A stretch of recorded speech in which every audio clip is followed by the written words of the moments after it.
খেতে চায় না। শুকিয়ে লাঠি লাঠি, হাত পা সব কাঠি কাঠি, এক্সরে ছাড়াই পাঁজরের হাড্ডি গোনা যায়। বাহিরে ঘুরতে গেলে ভয় লাগে হাওয়া এলে, লঙ্কা বাতাসে বাচ্চা উড়ে না যায়। না না না ভুল বুঝো না, স্বাস্থ্যতে বোঝা যায় না, ওটা সোটা দেখতে যেটা সেও কিন্তু কম জ্বালায় না। চেষ্টা তো কম করি না, তবু কেন খায় না। আমার বাচ্চা কিচ্ছু খেতে চায় না, আমার বাচ্চা কিচ্ছু খেতে চায় না।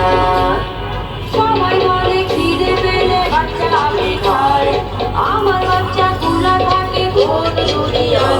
ওরা খিদের জ্বালায় নিজে গড়াগড়ি খায়, তবু খেতে নাই চায় কিছু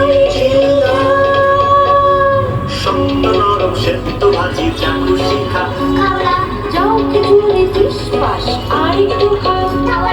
মাছ মাংস ডিম ডাল মজা সে খা। অন্তত এই ফলমূল আর সবজিটা খা।